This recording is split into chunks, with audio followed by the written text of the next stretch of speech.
Hi, I'm back for part 2 of Napa Winery Recommendation, where I give you my best suggestion, best-selling if you are a wine beginner and just want a good time, or if you're going for the view and that relaxing vibe of wine country. Maybe you're looking to discover new underrated wineries, or you need to impress your guest or client with the biggest name Napa has to offer. I got you covered here. We've already covered the best winery for beginner and the ones with the best view in part 1. If you haven't seen those, be sure to check it out. We'll have the link below here. I'm Angie and I'm an advanced sommelier living in Northern California with a luxury online wine shop. And the number one question I get asked is, what is my favorite recommendation for Napa wineries? So I decided to make this video and hope it will help you have an easier time deciding the next time you plan to visit Napa Valley. Now let's get to the good stuff. Here are the winery with history and that also tastes so good that you don't want to miss out on. First, we're gonna go with Heist Cellar. They were one of the participating winery of the famous Judgment of Paris in 1967. Their Marsa's Vineyard Cabernet is one of the most iconic Napa wine with a distinctive and delicious taste. They also make a super geeky wine called Grinolino, a native Italian red grape variety that's really hard to find anywhere else in the world and tastes yum. For a party of 6 or less, reservation is not required but highly recommended since their tasting room is relatively small. It's a must reserve for a party of 6 to 12 people, and they do not accept party larger than 12 people, just so you know. And it's $35 for their basic tasting and $75 for their high end tasting. However, if you go visiting, join Tuesdays through Thursdays. The tasting is complimentary. Yes.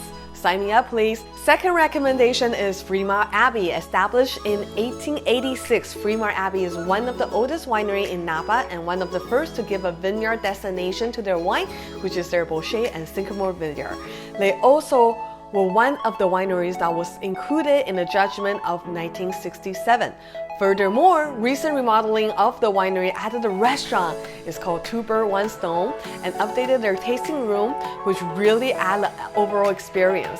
Lastly, they do have a good inventory of their older vintage for customer to purchase. For those of you who might be looking for a wine from a particular year, that's a good winery to visit. Tasting starts at $35 per person, go all the way up to $225 per person for their decade library tasting. Last in the scoop, of course, is Robert Mondavi. Known as the father of Napa Valley, Robert Mondavi is a must-visit staple of Napa Valley. The winery itself is quite an institution, offering multiple kinds of tasting, tours, and food and wine pairing. They're equipped to host a large group and they can host it in Mandarin, Cantonese, French, or Spanish. So pretty impressive. They have wine range from $25 easy drinking Moscato to there's $300 per bottle Tokalam Vineyard Cabernet. There's truly something for everyone in this winery. The tasting there starts at $25 per person and goes all the way up to $375 for a 4-decade dinner and wine experience in their vineyard room. Alright, moving on to the last group, we're going to suggest a winery to impress your imported clients or out-of-town guests. Now, trust me, Napa's got some jaw-dropping wineries that will absolutely make you look good. Let's start out with Opus I, the winery that needs no introduction. Amazing international acclaim and stunning architecture is guaranteed to impress. Reservation is a must for a party of 7 or more, and the tasting starts with a $50 1-glass 4-ounce pour of their current release in their tasting room, or $85 for their tasting plus tour, or $140 for their library tasting and tour, which you get 2 vintage of Opus I instead of 1.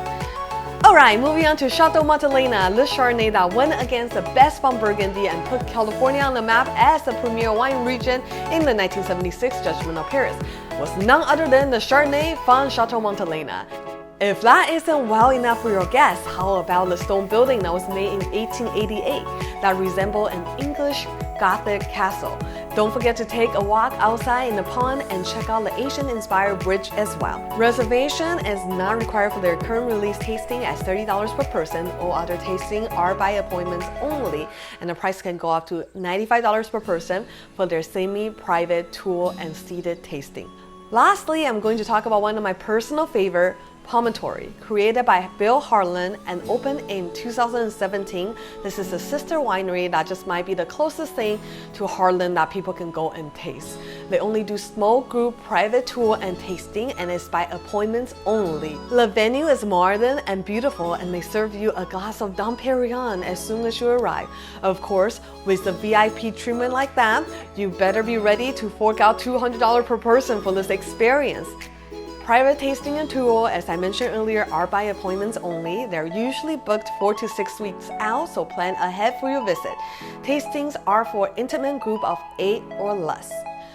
Alright, so that sums it up for my Napa Winery recommendations. I hope you find this video helpful. If you do, please go and subscribe to my mailing list at angiesum.com for more videos just like this. While you're there, also check out my exclusive wine deals. Thank you for watching. Until next time.